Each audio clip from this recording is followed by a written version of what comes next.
Salut Mathieu, le rendez-vous du lundi, le lundi c'est rugby. On se retrouve pour la 4e journée de Fédéral 3. Agno qui enchaîne les matchs à l'extérieur et qui cette fois a rencontré Genlis pour un match assez physique. Oui, Genlis c'est une équipe historique de Fédéral 3, Fédéral 2. C'est des joueurs très, très durs, très âpres. Et on va voir, même si ici David Weiss se met déjà en évidence, que Agno va se mettre tout de suite en défaut au niveau de la défense. Ils ont mis des impacts, ils mettent des impacts à tour de rôle. On va voir qu'on va commencer à se déchirer. L'arbitre très vigilant sur le plaqueur plaqué, voilà, va montrer qu'ici il y avait une pénalité pour une position de hors-jeu. Le demi-mêlée très astucieusement va ouvrir dans les centres pour un retour intérieur sur la 3e ligne et un essai imparable. Voilà, on n'y est pas, on est encore un peu dans le bus. Et voilà, malheureusement, c'est un peu. Alors, Nicolas Tisanet a beau s'essouffler sur le bord de touche en disant allez les gars, il faut rentrer dans ce match. Malheureusement, effectivement, déjà 7-0, bien qu'on soit à l'extérieur, mais quand même, il faut quand même mettre du cœur à l'ouvrage, comme dit, aller plaquer, aller chercher ses joueurs physiques. Ici, même s'il a passé en avant, qu'il n'a pas été sifflé, malheureusement, on récupère un ballon. Alors, on va essayer de contourner la défense. Et on va ici, Laurent Lepalu, le capitaine, chercher les brèches. Elles vont être très peu nombreuses d'ailleurs, hein, vont être très difficiles à trouver. Et effectivement, là, on va tomber sur une équipe très solide. Là, on va revenir de nouveau Thomas Abbé, ces joueurs très puissants. RBS, malheureusement, on va perdre des ballons qui vont tomber. Et voilà, et ça va un petit peu. Le début du match va être comme ça pour toutes les équipes. On voit le vent, on voit le ballon qui va tomber de temps en temps parce qu'il y a beaucoup de vent. On ne se rend pas compte à l'image, mais c'est vrai que ça va être très difficile, c'est perturbant. Alors, on va se remettre en place. On est un peu dans la même configuration que le début de match. Pareil ici, on trouve des joueurs sur les extérieurs. Haguenau qui met du temps à se replacer. Malheureusement, on prend un deuxième essai. Là, il y a vraiment péril dans la demeure. On ne peut pas continuer à jouer comme ceci. Et là, en plus, la conversion est réussie, donc la transformation de points de plus. L'écart commence à se creuser. Maintenant, il faut commencer à s'y mettre. Et c'est ce qui va être effectivement le jeu. On va mettre ce jeu en place, effectivement, bien orchestré par Alexis Castel, avec voilà, Julien Hannet à l'ouverture. On va essayer de trouver des brèches. Et là, effectivement, la position de hors-jeu permet enfin à Haguenau d'inscrire les 3 premiers points par le buteur Kevin Fontaine. Toujours excellent, malgré le vent, comme on l'a vu.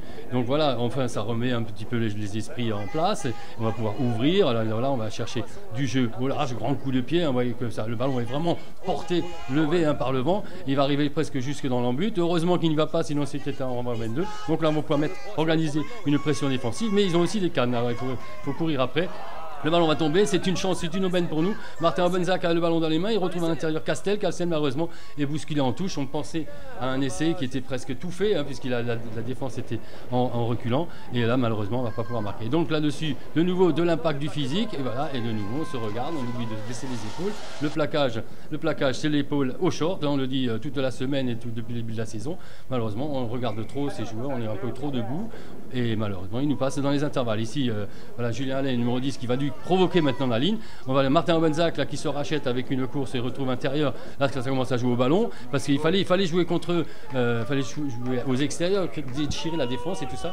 Et on va voir que l'arbitre va distribuer des cartons. Il va y avoir une pléthore, il y aura même une bagarre générale qui va générer 2 cartons rouges de chaque côté. Donc c'est quand même dramatique d'arriver à ce niveau de Fédéral 3 d'avoir une telle violence dans le jeu. Voilà, donc ça va pas nuire. Regardez, alors par contre là une très très belle action d'Antoine Cruz. Regardez cette percussion, accélération, petite chistera pour son partenaire qui trouve sur les extérieurs. De nouveau Martin Obenzac, malheureusement il est rattrapé et le ballon ne pourra pas être redonné vers l'intérieur pour aller marquer. C'était une très très belle action. Là pareil ici, Julien est rattrapé vraiment in extremis par le maillot. On croit vraiment à l'essai, malheureusement on n'y arrive pas. Et donc là toujours à 1 mètre de la ligne ici, superbe passe sur les extérieurs. On revient avec Lucas Antoine, qui n'arrive pas, il avait une défense vraiment de fer. On a eu beaucoup de mal à franchir cette ligne. Et heureusement là, c'est une belle passe de Thomas Abbé, le jeune David Weiss, qui promet de jour en jour, on le voit. Il est très vaillant, il était très en vue encore hier.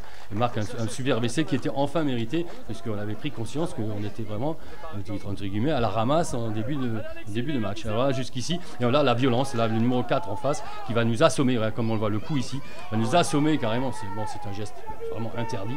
Donc là, il y aura commission, le délégué fédéral aura fait son rapport et je pense qu'il va être lourdement sanctionné parce qu'on n'a pas ce geste à faire sur un terrain de rugby.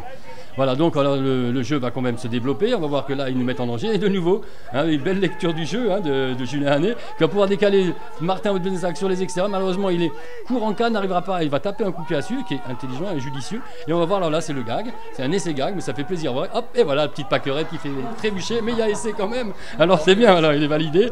Effectivement, donc, on a bien rigolé en revisionnant le match. Effectivement, c'était sympa. En plus, il y a l'essai, alors c'est bien. Alors, voilà. Et donc, Kevin Fontaine, même, vous voyez. même des Calais qui arrivent malheureusement à taper le poteau. Il n'aura pas ces 2 points. Ces 2 points vont être vraiment délicats puisqu'on n'aura pas le bonus défensif sur un match qui se termine 24 à 15 à l'extérieur. L'arbitre devra même interrompre le match les 5 minutes avant la fin du match parce que c'était tellement violent sur les. Je ne vais pas montrer ces extraits. Et on reviendra dimanche prochain, on joue contre Montbéliard à la maison, ça va être un autre spectacle.